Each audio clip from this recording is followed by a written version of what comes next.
The moment I saw my son sitting outside in the snow, I knew something inside me had changed. Forever. The porch light flickered above his small, shivering frame. His lips were blue, his arms wrapped tight around his chest, as if he were trying to hold in the last bit of warmth left in his body. He was wearing only a thin t-shirt and a pair of shorts in 5-degree weather.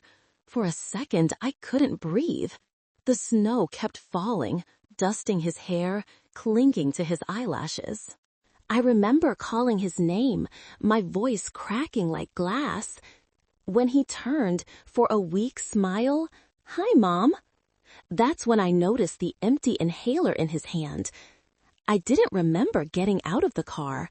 I only knew I was suddenly kneeling beside him, wrapping my marine coat around his shoulders, hugging him. His small body trembled against me. "Why are you out here?" I asked, my voice to calm. "He looked down," Dad said. "I was making noise, and Heather wanted quiet during dinner." Inside, through the frosted window, I saw the Mark and he, his father-new wife. They sat in the golden light of the fireplace, laughing with wine glasses raised, while my son sat freezing outside. Something snapped, not in a wild way, not rage or hysteria. It was the kind of snap that comes after years of holding everything together, years of biting your tongue, years of being told you're too strict, too military, too cold. I stood up. My boots crunched through the snow. Ethan tried to stop me. "Mom, don't." But my hand was already on the doorknob. The door was locked, so I kicked it open. The sound was like a gunshot through the quiet night. Heather screamed, Mark dropped his glass, and I stepped inside, still in uniform, snow melting off my shoulders, my son's coat clutched in my hand. Mark's eyes went wide. "Sarah, what the hell?" I didn't shout, I didn't cry, I just said 9 words. "Get away from my son before I forget." Mercy, you could have heard a pin drop. The fire crackled behind them, Heather's face turned white, and Mark froze in place, his hand trembling midair. Ethan stood at the door half-hidden behind me. I could hear his ragged breathing, the same way I'd heard soldiers breathe in the desert. That shallow, scared kind that comes when the body doesn't know if it's safe anymore. I took a deep breath and turned back to him. "It's okay, baby. You're coming home with me." Heather opened her mouth to protest, but I shot her a look that could have stopped a colonel mid-sentence. For a moment, no one moved. The fire crackled. Somewhere outside, the wind howled through the pine trees.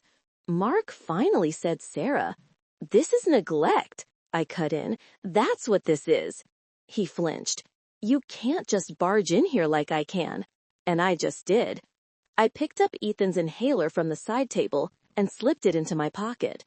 My training taught me to act under pressure, decompartmentalize emotions. But in that moment, my heart was beating like it was back in combat. I took it. "Hand, get your things."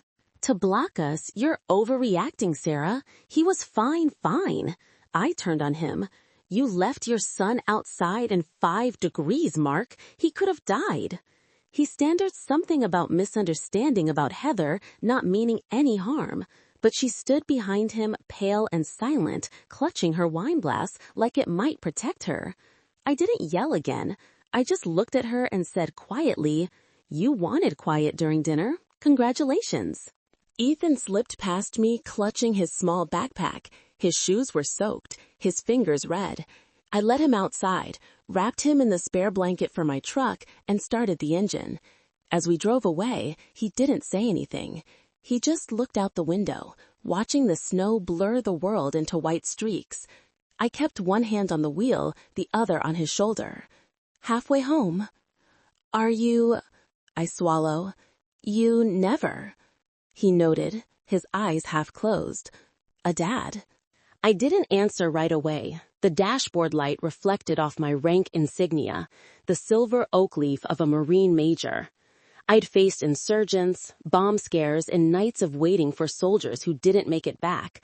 but nothing in my life had ever felt as cold as seeing my son left outside that house. "I'm disappointed," I said finally, "and that's worse than mad." Ed laid his head against my arm like he used to when he was little. His breathing evened out. For the first time that night, I let myself cry, silent, controlled tears that fell and disappeared into my sleeve. I looked at him, my boy, my reason for every hard choice I'd made, and I made a silent promise.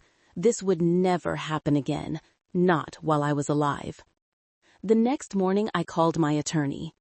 The next morning, the world outside was still blanketed in white, the kind of quiet that only comes after a long night of snow. Clean, untouched, deceptive in its calm. Inside me, the storm hadn't passed. I'd barely slept. Every time I closed my eyes, I saw Ethan's face, his lips trembling, his breath fogging in the air, his little fingers gripping that empty inhaler. I'd seen soldiers freeze in desert nights, but this was different. This was my son. I made a pot of coffee, but it tasted like metal. My hands still shook. Every instinct in me, the Marine, the mother, the woman who'd been told to stay quiet for too long, was screaming to act. By noon, I'd called my attorney Linda Cooper, a tough old friend from my service years who'd switched to family law after her husband passed. She didn't ask questions. She just said, "Bring me everything. Photos, notes, the inhaler." Well, after that, I got in my truck. The snow had been proud, but I still clung to the roses in silver patches. The radio played some talk show about politics, angry voices shouting over each other. I turned it off. All I could hear was the hum of the tires and the echo of Ethan's small voice. "Are you mad, Mom?" No, I wasn't mad. I was something deeper, the kind of cold anger that doesn't need to shout. As I drove, my thoughts wandered back to the last time I'd seen Mark truly happy. It was before the war, before the distance between us turned into something you couldn't measure in miles. We met at Camp Lejeune, both young, full of plans. He loved that I wore a uniform, said it made him proud. But pride doesn't always survive deployment. When I came home from my second tour, he was distant. When I came home from my third, he was gone. He'd filed for divorce while I was still overseas, using prolonged absences grounds. I didn't even fight it. I was too tired, too numb. But what broke me wasn't the divorce. It was when the judge, influenced by Mark's lawyer, gave him primary custody. He'd said, "Your son needs stability, Major Monroe, not a mother who might be deployed again." I remember standing there in my dress blues, my medals still polished, my shining, feeling like none of it mattered, like everything I'd fought for meant nothing now. Years later, that same man had left our son outside in a blizzard. I gripped the wheel tighter when I reached the gas station at the edge of town. I stopped to refuel. The clerk, a man in his 70s with a kind smile, glanced at my uniform and said, "Thank you for your service, ma'am." I nodded, forcing a small smile. "Thank you for remembering." He looked at me a moment longer, maybe sensing something heavier beneath my words, but he didn't ask. He just said, "Drive safe out there, roads get slick past Mill Creek." I thanked him again and got back on the road. I thought about Ethan's future, how I wanted him to grow up knowing that kindness and courage still mattered in this world. But how do you teach that when his own father showed him the opposite? My phone buzzed. It was Linda. "We can file for emergency custody based on neglect," she said. "But I need you to stay calm. Don't go near him again until I tell you." I said I understood. I meant it. But deep down, I knew that if Mark tried to twist this, if he tried to say it was all a misunderstanding, I wouldn't stay silent this time. The Marine in me doesn't quit. By the time I got home, the sun was setting. The house felt colder than usual, even with the heater running. I lit a handle on the kitchen table, the same one Ethan made at summer camp. Red wax in a chipped glass jar. The smell of cinnamon filled the air. He was upstairs resting. I checked on him. His breathing was steady, soft. He clutched his stuffed bear, the same one I'd mailed to him from overseas. I kissed his forehead and whispered, "You're safe now." When I came back downstairs, I saw the family photos still hanging on the wall, the one from before the divorce. Mark, me, Ethan, in the middle, both of us smiling, like we believed nothing could ever touch us. I thought about taking it down, but I didn't. Not yet. That smile, part of Ethan's childhood, and I wouldn't rewrite his memories, just protect his future. Outside had started again, gentle and soundless. I poured another cup of coffee, sat by the window, and entered my journal, something I hadn't done since deployment, December the 2nd. I saw what neglect looks like in its purest form, not shouting, not violence, just silence and indifference. I remembered why I joined the Marines, to stand between the helpless and the harm. I stared at the words until they bled. Then I underlined one sentence. This time, I fight at home. Tomorrow, I'd gather the evidence. I'd talk to Ethan's teachers, to the nurse who'd called me, maybe even to the neighbors. The truth was on my side, but I'd learned long ago, truth doesn't win on its own. You have to carry it like a flag through the mud. As I turned off the light, I thought of something my old commanding officer 11 said. Revenge is just anger with purpose. Justice is what happens when you turn that purpose into discipline. That night, I slept only a few hours, but when I woke, I was calm, focused. The storm inside had finally taken shape. Not wild, not reckless, just. And for the first time since that freezing night, I wasn't afraid. The next few days blurred into routine calls, paperwork, statements. But every time I looked at Ethan, the image of that night burned behind my eyes. His small body on that porch, his pale lips, the sound of wind swallowing his voice. He didn't talk about it much. That's how I knew it hurt him deeper than he could say. Trauma in kids doesn't always scream. It hides in silence. He stayed close to me, shadowing my steps around the house, like he was afraid I'd disappear if he blinked. One afternoon, I found him sitting by the window, staring out at the snow-covered yard. I asked softly, "What's on your mind?" "But?" He shrugged. "Just thinking about that night." He hesitated, then noted, "Did I do something wrong, Mom? Is that why Dad left me outside?" My heart cracked. I knelt in front of him and held his hands. "Ethan, listen to me. You did nothing wrong. Do you hear me? Nothing." He blinked fast, fighting tears. He said, "I was too noisy, that I was annoying." I took a deep breath. "Ethan, you are never a burden. Never." That night, after I put him to bed, I sat alone in the kitchen. Battlefield trauma treated wounded Marines and stood in front of grieving families, but nothing compared to watching my own child question his worth. The next morning, I called the school nurse again. She confirmed she'd seen Ethan's symptoms worsening for weeks. "He comes to the nurse's office out of breath sometimes," she said. "I've called his dad a few times, but he never answers."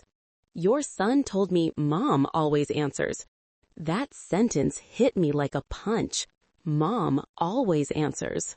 I hung up and called Linda, my attorney. "We're moving forward," I told her. She didn't argue. She just said, "We'll file first thing tomorrow." By that afternoon, I'd gathered everything. Photos of Ethan's frostbitten hands, the empty inhaler, the medical report from the nurse, and even a copy of my old custody agreement.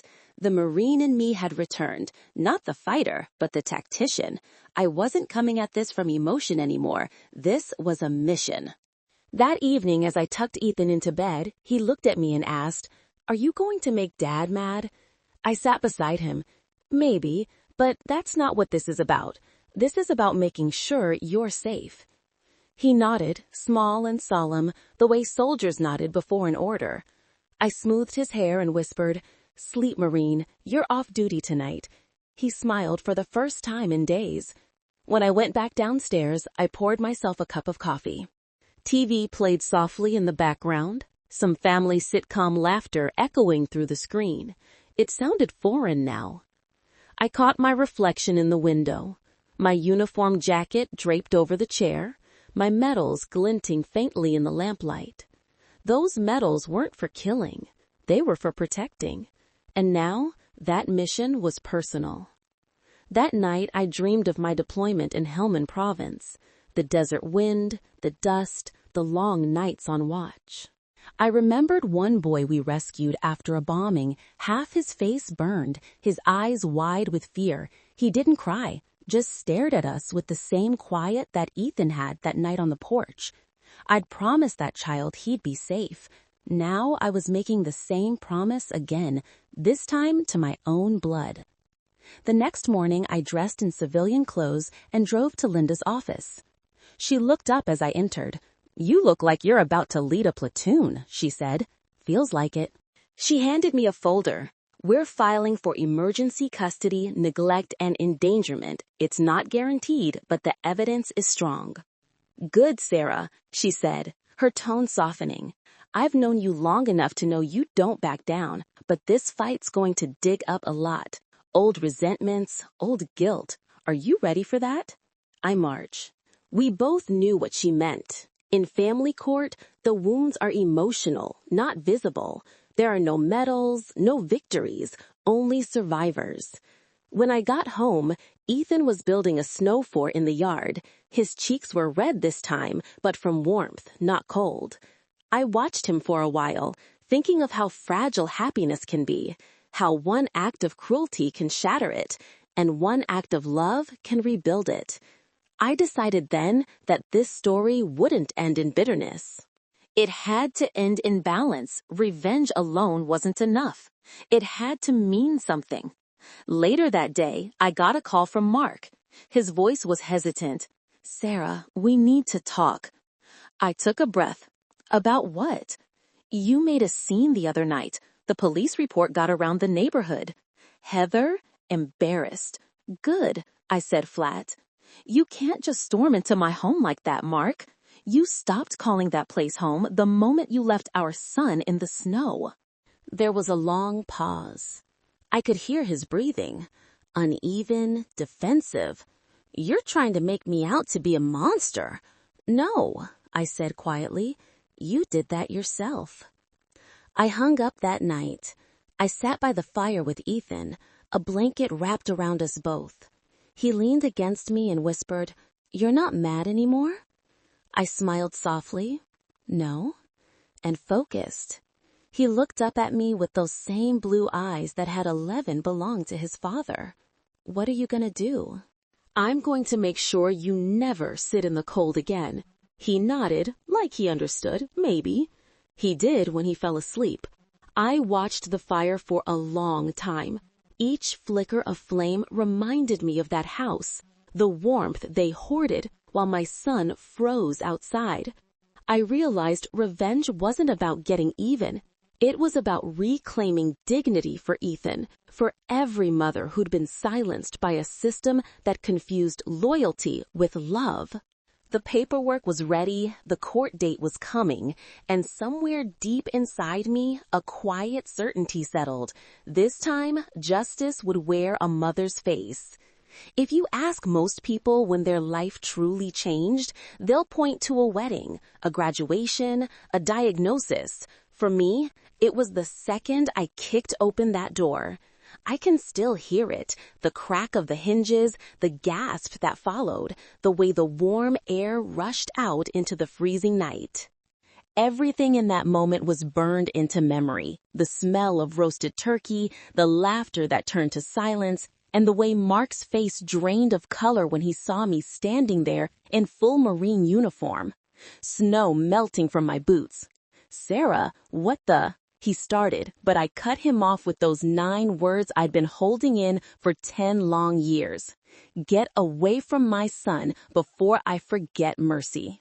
The words didn't come from anger. They came from somewhere deeper. The kind of place you find when you've buried too many brothers in arms and swallowed too many apologies. Heather froze, clutching a wine glass like it was a shield. Mark stood between us, his voice shaking. "You can't just barge in here." "Already," I said. I walked past him straight to Ed. Still shivering on the threshold, I rap and whisper, "It's over. You coming with me?" Mark reached out, his voice rising. "You can't take him." I turned eyes steady. "I'm not asking." The fire popped behind them. The air was thick, not with smoke, but shame. Heather's hand trembled as she set down her glass. She tried to speak, but no sound came out. I looked around that room, the same room where we'd 11 spent holidays together. The walls were the same, but everything else was wrong. His trophies lined to the shelves, now her photos covered mine. It wasn't a home. It was a stage for a life. I no longer recognized you. "You left him outside," I said softly. "In this weather, Mark Stanford?" "It was just for a few minutes."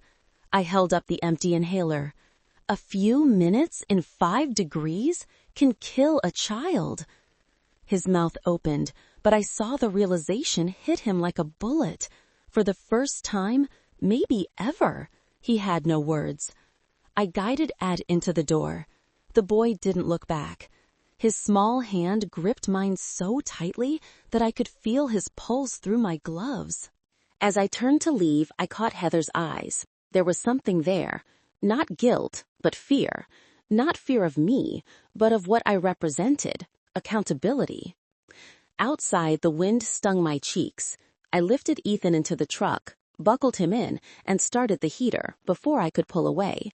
Mark came stumbling out after us, barefoot in the snow.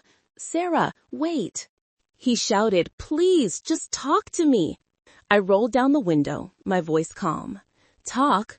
You stopped doing that a long time ago." He took a step closer. It was a mistake. I looked him dead in the eye. "So I was marrying you then." I drove away.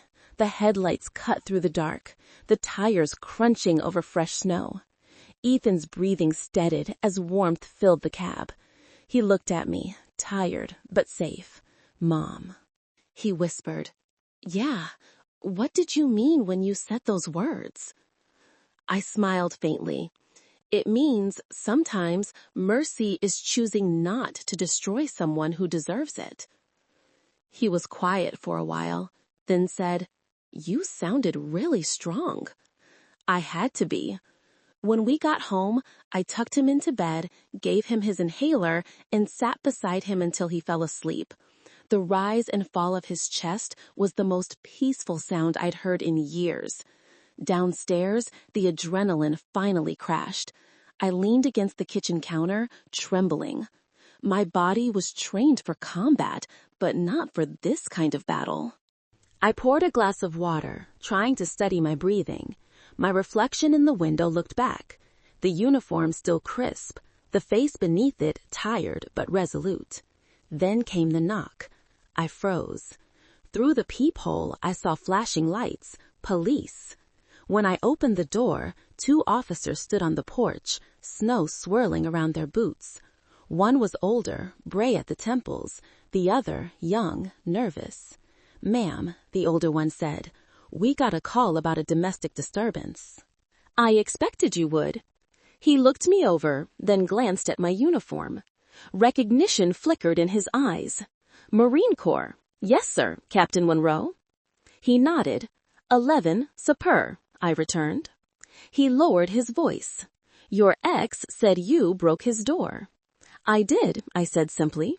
"I also found my 10-year-old son sitting outside in 5-degree weather without a coat or inhaler." The officer's jaw tightened as the boy inside. Yes, safe and warm. He exchanged a look with his partner. The younger one shifted awkwardly. "We'll need to file a report, ma'am." "Do what you need to," I said, handing him Ethan's medical report, "and make sure to note the temperature." They nodded. The older officer gave me a long look before leaving. "You did the right thing, ma'am. Some people just forget what family means." After they drove off, I stood by the door staring at the snow again. It was quiet now, the kind of quiet that follows an explosion. I thought of those 9 words. They'd come out almost by instinct, but they were more than a threat. They were a vow, a line I'd drawn between harm and home. When I finally went upstairs, I paused by Ethan's door. He was asleep, his small hand clutching the edge of my old marine blanket. I whispered into the dark, "You'll never be left in the cold again." In the silence that followed, I realized something that night wasn't just the start of a custody battle. It was the night I took back my dignity. People think the worst pain comes from combat, bullets, bombs, loss. But the truth is, some of the deepest wounds aren't visible. They're signed in I whispered in courtrooms, sealed by silence. That night, after the police left, I sat by Ethan's bed until sunrise. Watching him sleep was both comforting and unbearable. Every breath he took reminded me of everything I'd almost lost and everything I had to protect now. When the light broke through the curtains, I saw the small scar on his wrist, the one he got when he fell off his bike years ago. Mark hadn't even called me that day.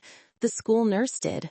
"Your son's fine," she'd said gently, "but he asked for you. He always asked for me." It wasn't the first time Mark had failed him, but it was the first time I truly saw the patterned neglect, raped and charm, irresponsibility dressed his confidence. And the worst part, I used to love that man. We'd met in North Carolina when I was still a second lieutenant, full of grit, ambition, and caffeine. He was a civilian contractor then. Easy smile, soft eyes, the kind of man who knew how to make a woman feel seen. Fellow Marine, the calm, S. But calm turns to complacency, and love when it is an and drifts fast. Mark couldn't handle deployments, the distance, the unpredictability, the danger. "You always choose the Corps first," he said. 11, what about us? I tried explaining that I was fighting for Ethan's future, for the country we said we loved, but my medals made him feel small. And small men do cruel things to feel big again. When Ethan was 6, Mark filed for divorce. I was overseas at the time, running supply routes in Helmand. I came home to an empty house, half the furniture gone, my son's drawings ripped from the fridge. The only thing left was a note. "You made your choice, I made mine." The court battle, that brutal. His lawyer painted me as absent, said I was emotionally unavailable, I sat in that courtroom in full uniform, listening to strangers dissect the kind of mother I was, while the man who'd left me did his best impression of a saint. When the judge ruled in his favor, I didn't cry. I just stood up, saluted the court, and walked out. The Marines taught me to retreat only when it serves the mission, and back then, my mission was survival. Years after that, I lived by the schedule. He allowed 2 weekends a month, holidays when convenient. Sometimes he'd cancel last minute. "Ethan's got plans," he'd say, or "we're out of town." I learned to stop arguing, but the night I found my son outside, that was the line, the final straw that turned silence into action. When I told Linda about it, she leaned back in her chair, eyes narrowing. "You've got a strong case, and if what you're saying about his condition is true, you might even get full custody." I nodded, but inside, something else was stirring. Revenge wasn't just about winning, it was about restoring truth. I didn't want to humiliate Mark. I wanted him to see what he'd become. That night, I pulled out an old box of photos. Our wedding, Ethan's birth, my first deployment. I held one picture in particular, the 3 of us at the beach years ago. Mark's arm around me, Ethan sitting on my lap and clinging to his cheeks. We looked happy, but I realized that version of him was long gone. The next morning, I called Mark. "Meet me tomorrow," I said, "at the diner on Main Street." 10 a.m. He sighed. "Is this about lawyers again?" "No, it's about your son." He paused. "Fine.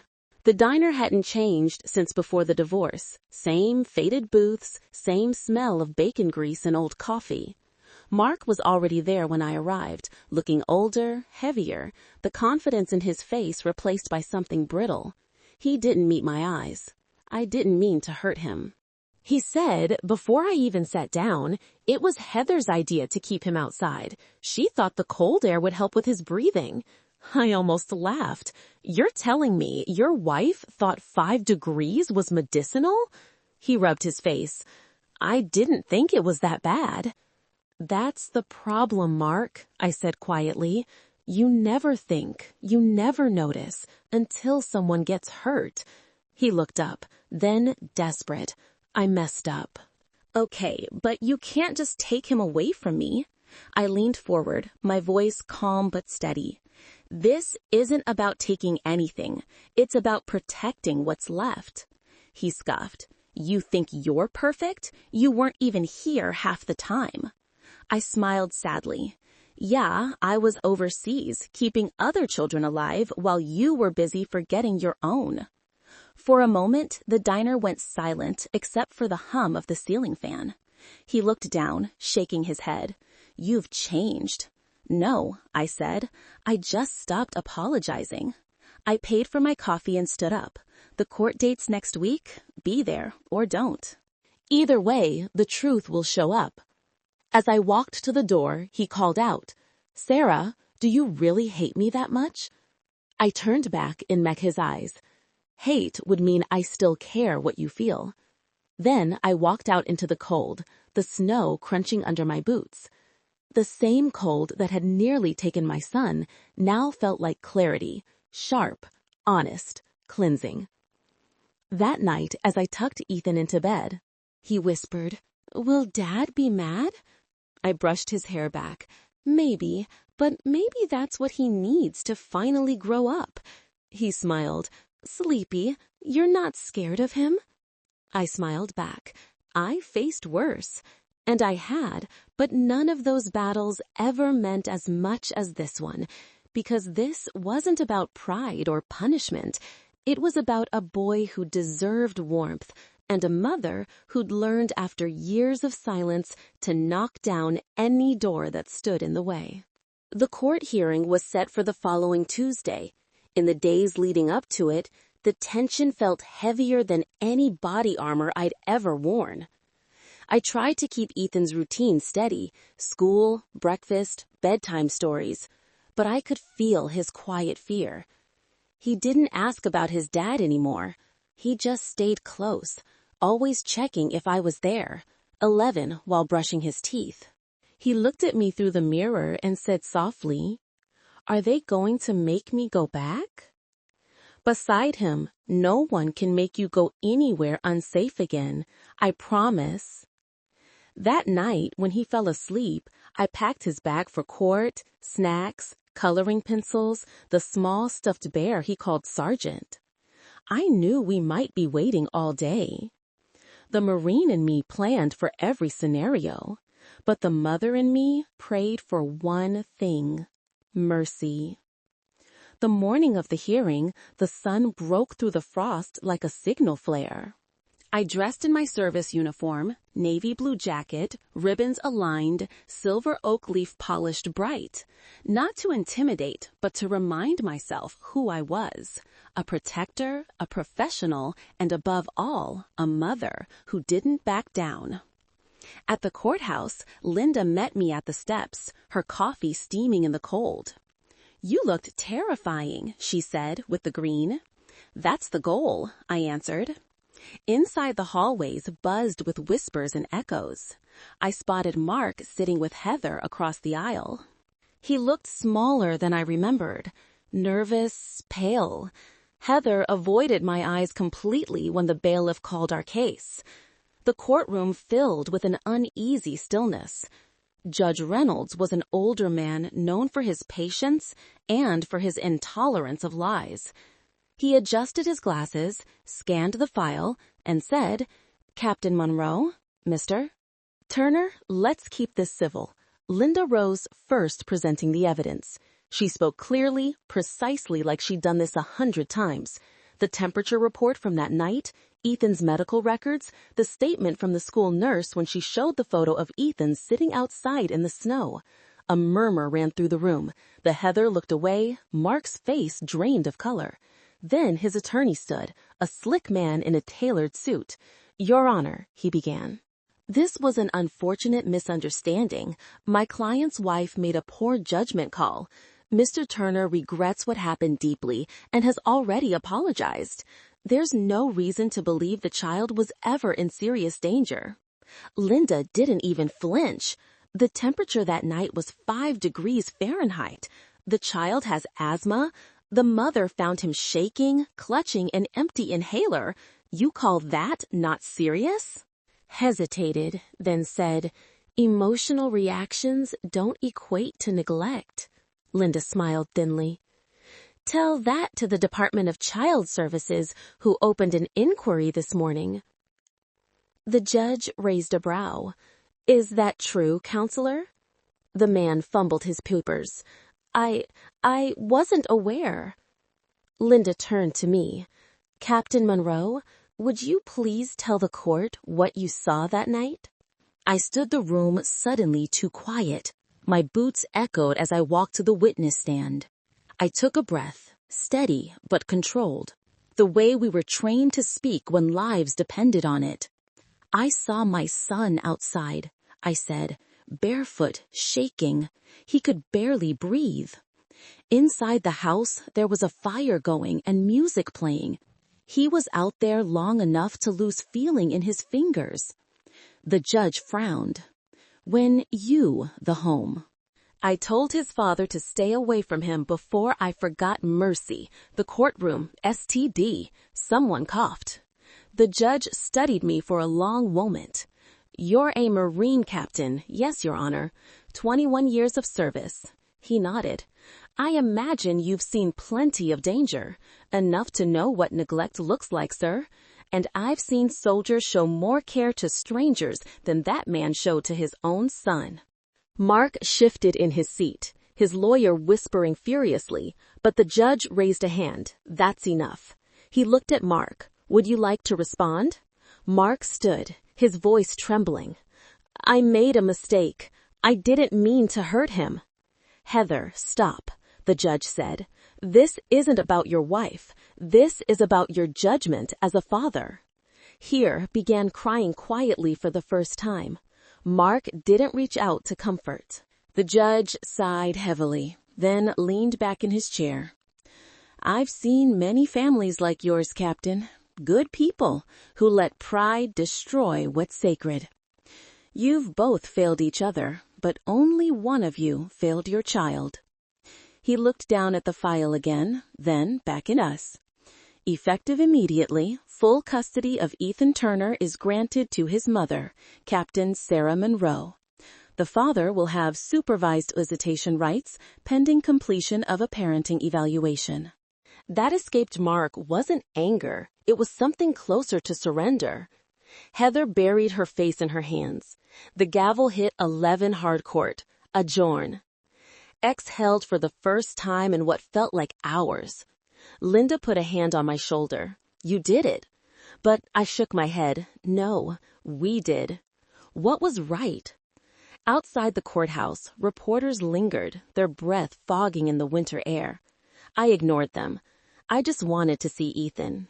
He was sitting in the hallway, legs swinging off a bench, drawing little stick figures on a notepad when he saw me. He jumped up. "Mom, did we win?" I knelt and hugged him tight. "We did, baby, we did." He laughed, a sound I hadn't heard in too long. "Can we go home now?" "Yeah," I whispered into his hair. "Let's go home." As we walked out into the parking lot, the air felt lighter. The snow was melting under the sun, slow, steady, unstoppable. Linda waved from the courthouse steps. "Captain," she called. "You sure you don't want to give a statement?" I smiled back. "No statement, just peace." She nodded knowingly. Driving home, I thought about everything we'd lost and everything we'd gained. Justice didn't heal the scars, but it stopped the bleeding for now. That was enough.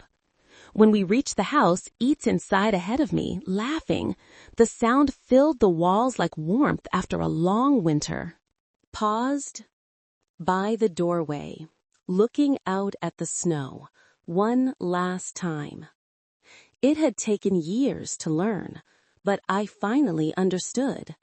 Sometimes victory isn't loud. Sometimes it's just quiet and safe. The morning after the hearing, I woke up before sunrise.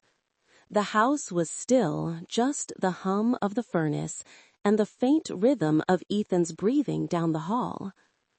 I stood at the window with a cup of coffee in my hands, watching the snow drift in soft spirals under the streetlight. For the first time in years, I felt peace, but not victory. Victory implies the fight is over. I knew better. In the Marines, we learned that a mission doesn't end when the shooting stops. It ends when stability begins, when what you fought for is finally secure. That's what this new chapter was going to be about: rebuilding, retraining, restow. When Ethan came downstairs, he was wearing his pajamas and dragging his blanket like a cape. He blinked up at me and said, "Mom, we okay?" I nuzzle-brushed the forehead. "Yeah, buddy, we're okay." He thought for a second. "Will Dad still be mad?" I sighed softly. "Maybe, but anger's a choice. We can't control his choices, just our own." He nodded slowly, the way a child does when they're trying to understand something bigger than themselves. "You are not mad though, right?"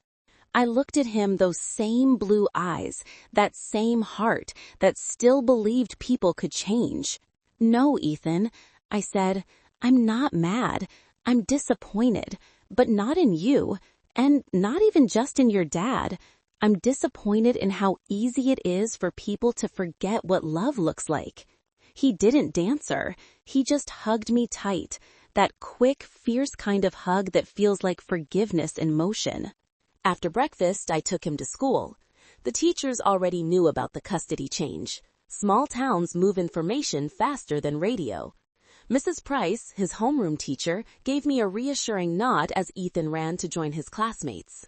When I got back home, I found an envelope in the mailbox. It was from Mark. The handwriting looked shaky, rushed. I almost didn't open it, but curiosity won. "Sarah, you got what you wanted. Congratulations. I hope you're happy." I never meant to hurt Ethan. I just didn't know how to handle things anymore. Heather's leaving. The neighbors think I'm a monster. Maybe I am. You always had more strength than I did. Maybe that's why I hated you for it. Take care of him. Tell him I'm sorry, Mark. I folded the letter slowly and set it on the counter. It didn't make me angry. It made me sad. Somewhere inside, it still remembered the man who 11 kissed my forehead before deployment and whispered, "Come home safe." But that man was long gone. That night, I cooked spaghetti, Ethan's favorite, and played an old record I hadn't touched in years. Frank Sinatra's voice filled the kitchen, soft and nostalgic. For a few moments, it felt like life was normal again. After dinner, Ethan asked if he could write a letter to his dad. I hesitated, but nodded. "If it helps you, go ahead." He wrote slowly, carefully, his little hand gripping the pencil hard. When he was done, he read it aloud. "Dear Dad, I still love you, but please don't make me wait in the cold again. Mom says everyone deserves a second chance, but only if they learn. So I hope you learn. I'll see you when the judge says it's okay. Love, Ethan." When he finished, I had to turn away to hide the tears. Later that night, after he was asleep, I stepped outside. The cold bit through my coat, but it felt cleansing now, not cruel. Across the street, the Johnsons were stringing up Christmas lights. The world was moving on quietly, the way it always does after storms. I thought about calling Mark, but what would I? "You are forgiven? Maybe one day, but not yet." Forgiveness, I'd learned, isn't about words, it's about peace. The next few weeks settled into rhythm. The local group part-time and tried to build something normal for Ethan. Every night he'd line up his stuffed bear next to my old campaign medals on the shelf and whisper, "Good night, soldiers." One afternoon, his school counselor called, Captain Monroe. She said, "Ethan's been drawing pictures of you at work in your Marine uniform." The other kids asked if he misses his dad, and he said, "No, my mom's got it handled." I laughed softly, the kind that comes from equal parts pride and heartbreak. "Thank you for telling me," I said that night. I told Ethan, "You make me proud every single day." He shrugged, smiling shy. "I just tell the truth." And there it was, the simple honesty I'd been fighting to protect all along. A few days later, I got another letter, this one from Heather.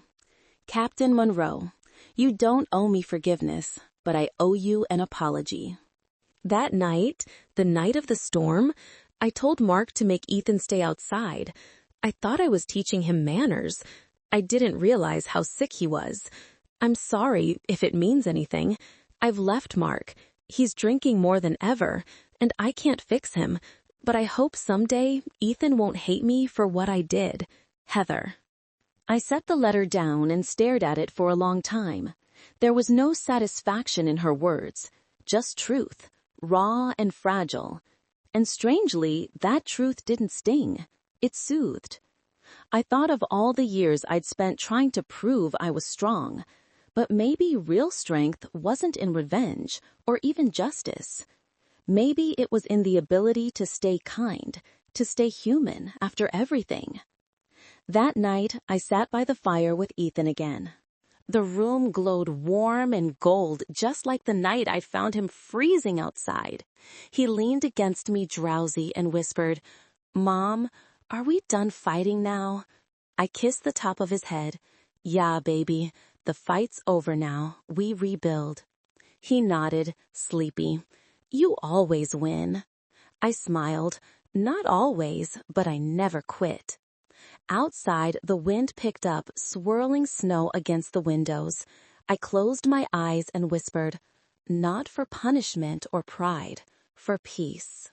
Because discipline I'd learned isn't about control, it's about consistency, about showing up every day with love, even when you're tired, even when you've been hurt. And that's what I plan to do. 3 weeks after the custody ruling, I was called back to the courthouse. It wasn't a surprise. Market filed an appeal. Old habits die hard, especially pride. When the notice came, I was sitting at the kitchen table helping Ethan with his homework. The envelope lay heavy in my hands. He looked up from his math sheet and said, "Is it bad news, Mom?" I forced a smile. "Nothing we can't handle." Linda called a few minutes later. "He's not fighting for full custody this time," she said.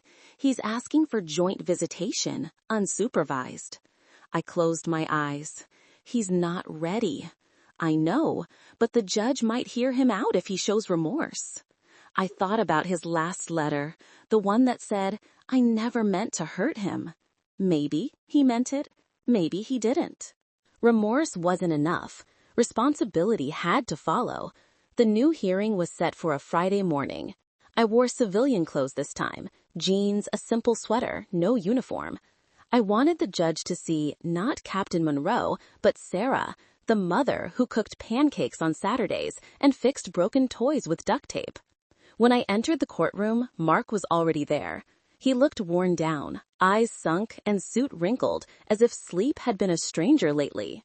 Here wasn't beside him this time. He sat alone when the judge arrived. He looked at both of us. "Mr. Turner," he began, "I trust you've reflected on our last hearing." Mark nodded slowly. "Yes, Your Honor." "And what have you learned?" Mark's voice cracked as he spoke. "That love isn't ownership. That being a father means more than just being there when it's convenient." The judge tilted his head. "I failed my son, and I failed his mother. I can't undo what I did that night, but I'm asking for a chance to prove I can do better." I didn't speak. I just watched. For the first time, his words didn't sound rehearsed. They sounded human. The judge turned to me. "Captain Monroe, do you wish to respond?" I took a breath. Your Honor, I don't hate him. I never did. I just stopped trusting him. What happened that night could have ended in tragedy. Ethan's health isn't something we can gamble on. I want my son to have a father, but only one who remembers what that title means. The judge nodded, and if Mr. Turner demonstrates responsibility, then I'll meet him halfway. I said quietly, not for him, for Ethan. The room fell silent. The judge studied us both, then leaned back. This court doesn't often see two parents speaking from honesty instead of anger. I'll take that as a good sign, Mr. Turner. Supervised visitation will continue for now. After 6 months, we review. Mark nodded. He didn't argue. He didn't even look at me.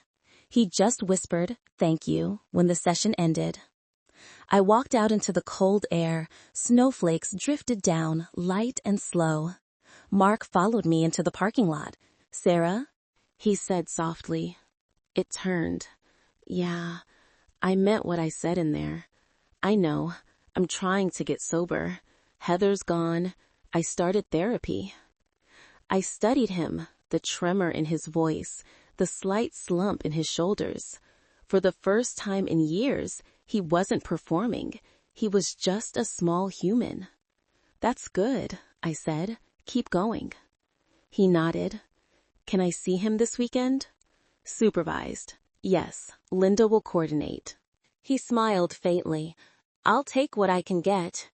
I nodded and turned to leave. But before I got in the truck, I said, "Mark, you still have a chance to be the father he deserves. Don't waste it." He blinked hard, whispered, "Captain, I didn't expect that."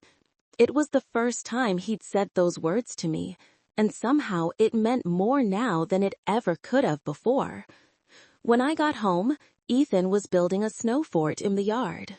He ran me eyes bright, "Mom, look, it's got a flag." He'd stuck one of my old Marine patches on a stick and planted it proudly in the snow. I laughed. "That's regulation, unauthorized use of insignia, soldier."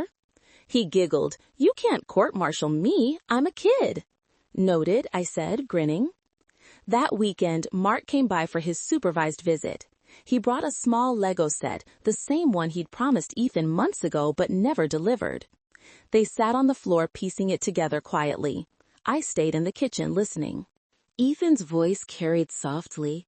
"Dad, did you really leave me outside 'cause I was noisy?" Mark froze. Then he said, "No, son. I left you outside 'cause I wasn't being a good dad. I'll never do that again." There was a long pause. Then Ethan said, "Okay." Just that, okay. No anger, no judgment, just a child, simple grace. When the visit ended, Mark thanked me before leaving. His hands trembled slightly as he reached for his keys. "I know," I replied. "Just don't stop that night." I sat by the fireplace while Ethan slept upstairs. The house glowed in soft orange light. It was the same kind of warmth I'd 11 seen behind that other door. But this time it wasn't built on pretense. I thought about forgiveness, how it's not something you give because someone deserves it. You give it because you deserve peace. Mark had a long road ahead. So did I. Being strong didn't mean building walls. It meant knowing when to let them down. Before bed, I wrote in my journal again. The mission isn't to win against the past, it's to make peace with it. Then I turned off the light and let the silence settle like snow. Spring came slow that year.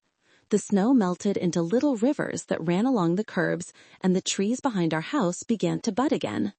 Each morning, I walked Ethan to the bus stop, coffee in one hand, his small backpack in the other. The cold had finally broken outside, and in it had been 6 months since the last hearing. Mark had kept his word. He showed up to every supervised visit, never late, never angry.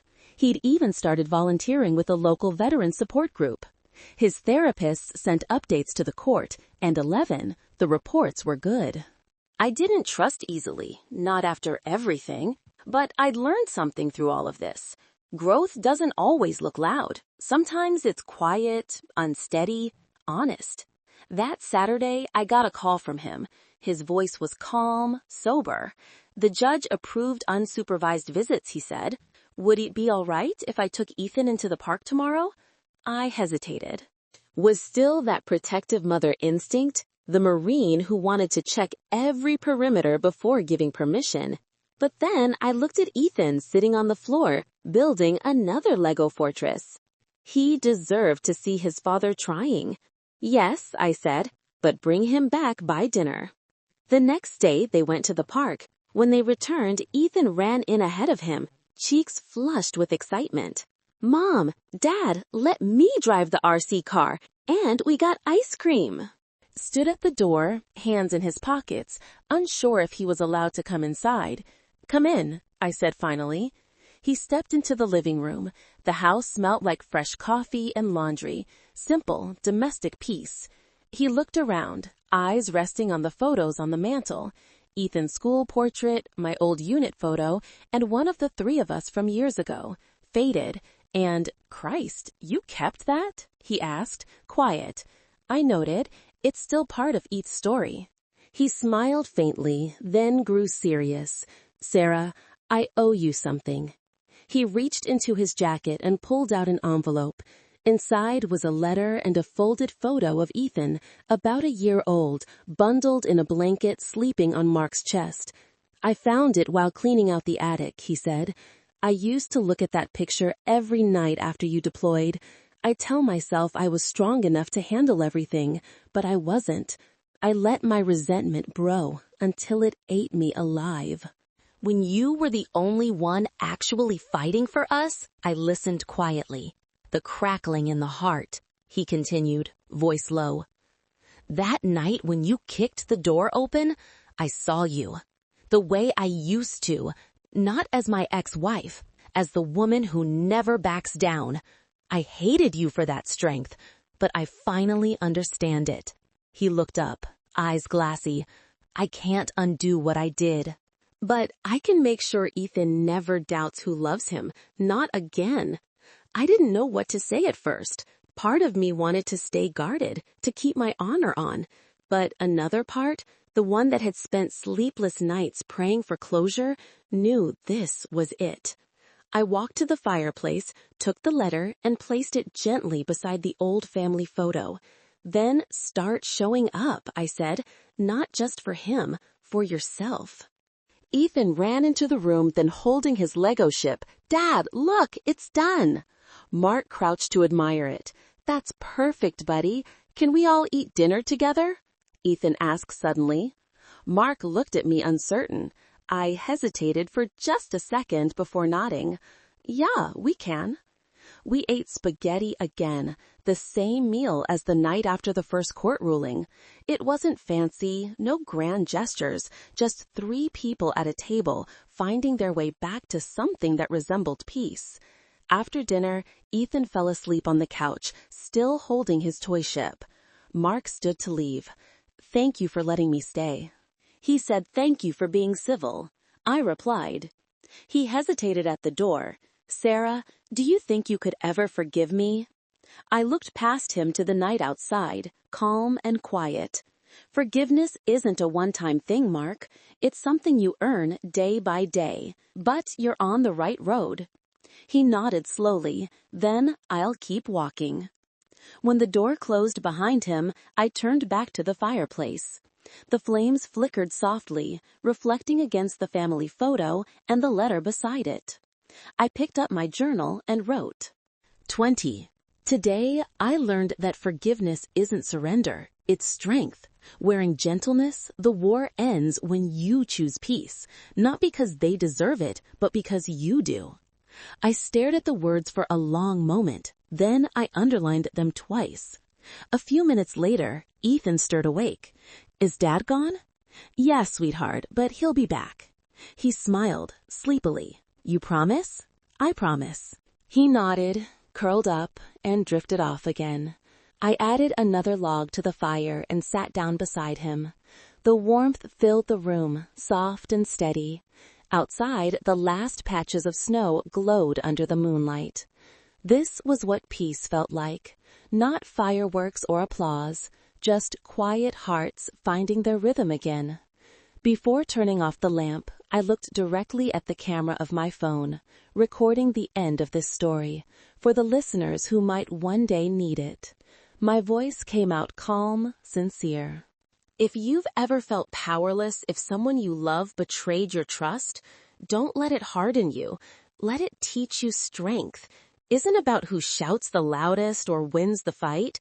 It's about who keeps showing up with love even after the fire. I paused, glancing at Ethan sleeping beside me.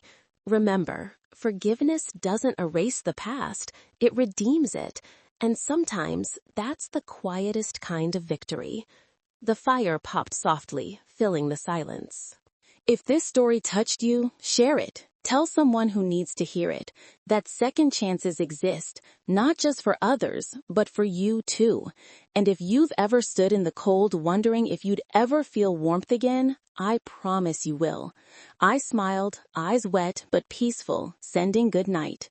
The camera light blinked off, the fire glowed low, and I let the silence hold me, not as a soldier, not as a wife, but simply as a mother who had finally come home.